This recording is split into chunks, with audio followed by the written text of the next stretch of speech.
Hello guys, welcome back to my YouTube channel. Shampa কিচেনের তরফ থেকে তোমাদেরকে অনেক অনেক স্বাগত। তো আজকে রেসিপিটা হচ্ছে পাঁঠার মাংস। তো কীভাবে বানাবো তো চলো দেখাই। তো এই রেসিপিটার জন্য আমার কী কী লাগবে: হলুদ গুঁড়ো, জিরের গুঁড়ো, ধনের গুঁড়ো, কাশ্মীরি লঙ্কার গুঁড়ো, আর ফোড়ন লাগছে তেজপাতা, শুকনো লঙ্কা, চিনি, গোটা গরম মশলা আর শাহি গরম মশলা। এখানে আমি আদা আর রসুনটা পেস্ট করে রেখেছি, আর এখানে কাঁচা লঙ্কাটাও পেস্ট করে রেখেছি, আর কেটে ধুয়ে রেখেছি আলু আর কুচানো পেঁয়াজ আর টমেটো। তো মাংসটাও ধুয়ে রেখেছি। এখানে 700 গ্রাম মাংস আছে। তো এখানে আমি স্বাদ মতো লবণ দিয়ে দিচ্ছি। তো দিয়ে দিচ্ছি ভিনেগার, তাড়াতাড়ি সিদ্ধ হয়ে যাবে। 2 মুখা দিয়ে দিচ্ছি। দিয়ে দিচ্ছি সর্ষের তেল।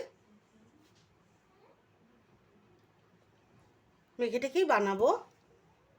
দিয়ে দিচ্ছি আদা আর রসুনের পেস্টটা, কাঁচা লঙ্কা পেস্টটা দিয়ে দিলাম। দিয়ে দিচ্ছি চিনি,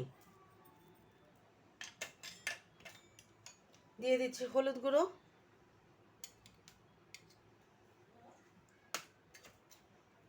জিরের গুঁড়ো,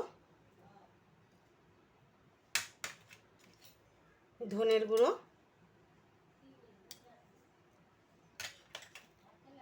কাশ্মীরি লঙ্কার গুঁড়ো,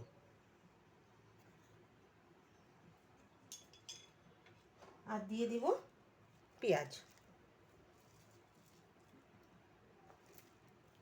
তো ভালো মতো মেখে নেব। তো মাখাটা হয়ে গেছে। আমি 15 মিনিটের জন্য ঢেকে রেখে দেব। ততক্ষণে আমি আলুটা ভেজে নিই। তো কুকারটা গরম হয়ে গেছে। এখন দিয়ে দেব সর্ষের তেল, আলুগুলো ভেজে নেব। তা আলুগুলো ছেড়ে দিই। তো দিয়ে দিব লবণ আর হলুদ দিয়ে দিব। এগুলো ভাজা হয়ে গেছে, উঠিয়ে নিই। তো দিয়ে দিব তেজপাতা, শুকনো লঙ্কা দিয়ে দিব,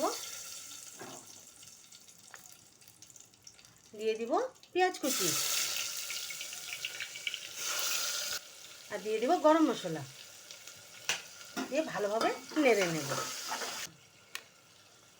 তো দিয়ে দিব টমেটো।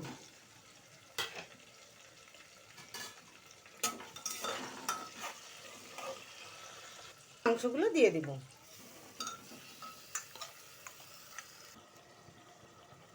তো মাংসগুলো একটু ভালো করে নেড়ে নিয়ে ঢেকে রাখবো। তো ঢাকনাটা উঠিয়ে দিই। তো আলুগুলো ছেড়ে দিব।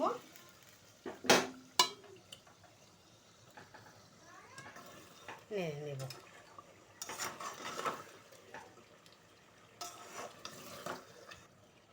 তো আবার ঢেকে রাখি। তো ঢাকনাটা উঠিয়ে দিই। তো ভালো মতন কষে গেছে, দেখো। দিয়ে দিব জল।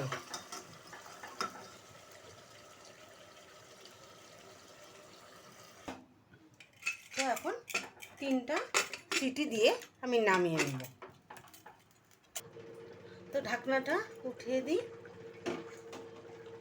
তো আমার মাংসটা হয়ে গেছে। এখন গরম মশলা দিয়ে নামিয়ে নেব।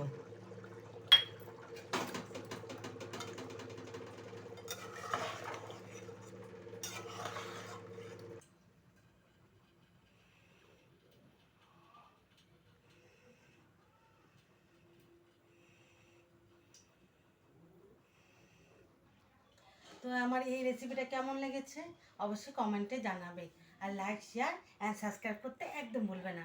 বাই।